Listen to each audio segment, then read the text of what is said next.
Hello everyone, welcome to my channel, and in this particular video we are going to discuss about common errors in English usage, especially in writing, right?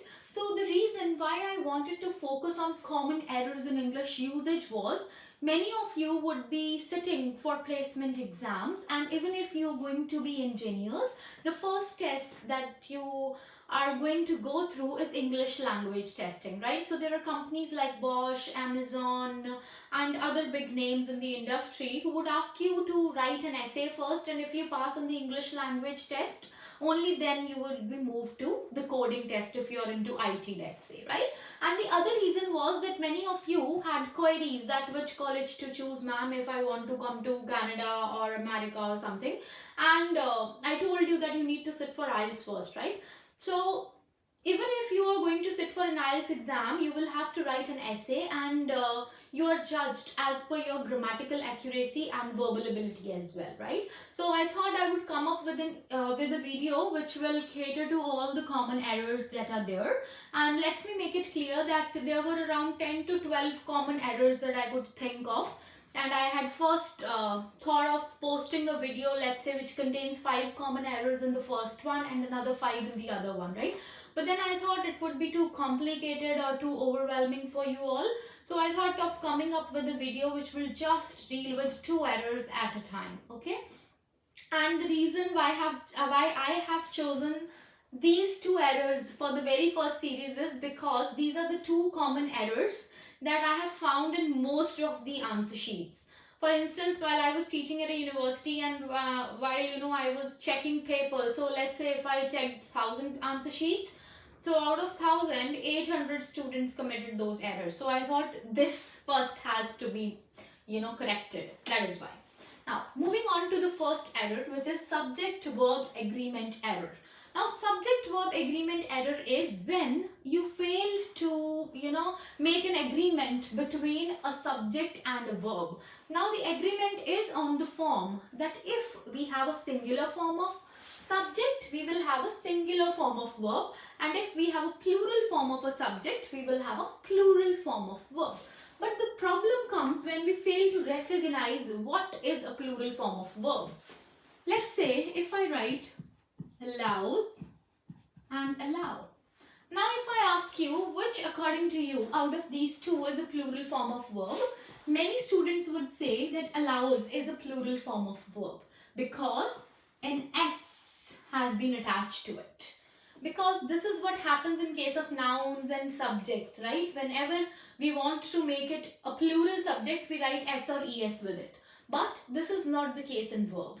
If you want to make a verb singular, only then we will write S or ES, otherwise it would be without S or ES. So the word allows or the verb allows is singular. Sorry. So it is singular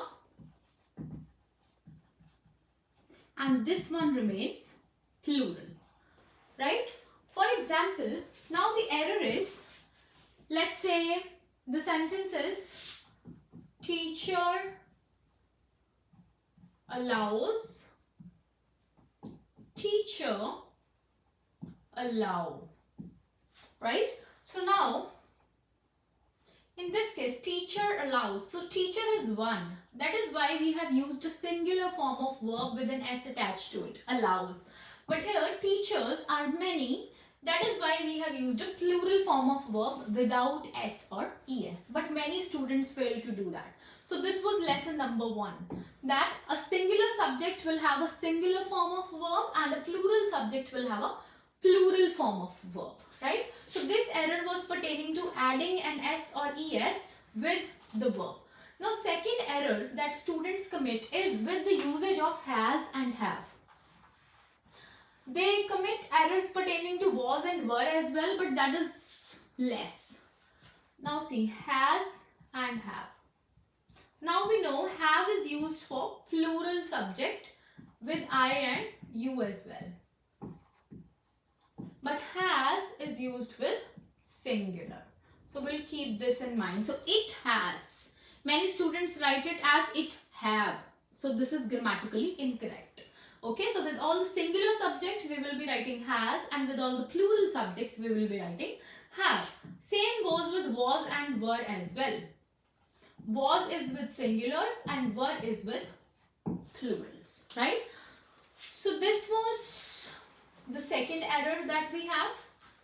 Next in line of subject-verb agreement is indefinite pronouns. Now, what are indefinite pronouns?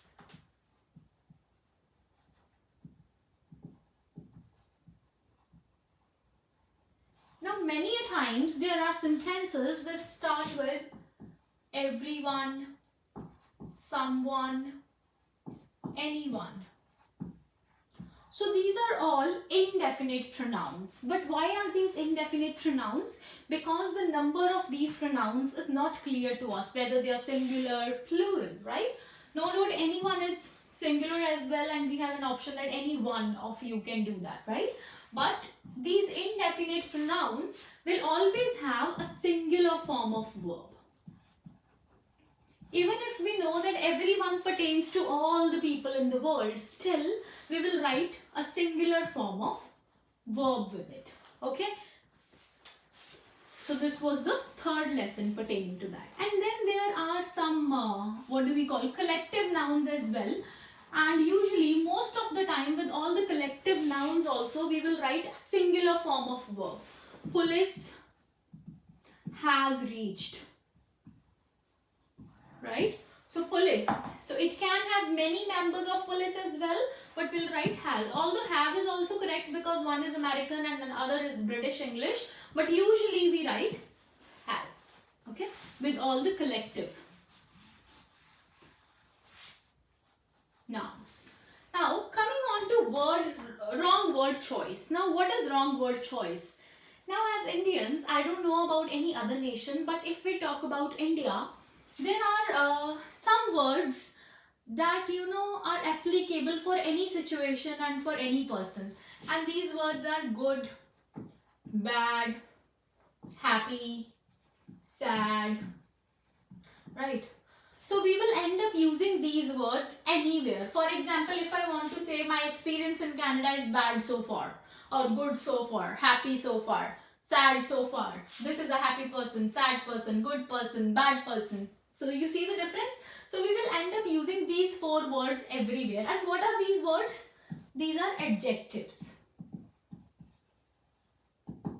Now when I write wrong word choice, this means that we end up using the wrong adjectives for certain subjects. For instance, I have a specific problem with the word sweet. Whenever you find a person, let's say good, or you like a person, you will end up saying that, oh, she's such a sweet girl. But how can you describe a girl with the word sweet? Because sweet has something to do with taste, right? So be very particular when you are choosing adjectives to define something. For instance, what happens is, if you are, let's say, happy, right? Extremely happy, you will say, oh, I am very happy. I am very sad. So don't use the word very everywhere in order to intensify the emotion or the thought process, right? Try to find a new word which can replace very happy, because the word very is making us lazy, right? We don't want to look for another word because very is serving the purpose, right? But it is not at all right when it comes to writing a correct grammar. Okay, so very happy, what can be written in place of very happy? It can be elated. What can be written in place of very sad? It can be morose. So you see the difference how the word very is making us lazy, because very serves the purpose by adding it to everything, and we don't need to search for new words, and thus we cannot build our vocabulary as well. So every time you find an urge to use the word very, just Google the word that what can be replaced here. Obviously you can't do it in exam, but whenever you're practicing, this will help you build your vocabulary. Okay. Now when it comes to describing people as well, Now, describing people, when you say she's such a sweet girl, she's a good boy, why do you like that particular person? Try to find a word for that particular emotion. For example, if you don't like a particular person, you end up calling him bad or her bad, right? But then, what is the word? Maybe you think that the person is too self-centered, the person thinks too much about him or herself, right? So there is a word for that, egotistical, egoist, self-centered.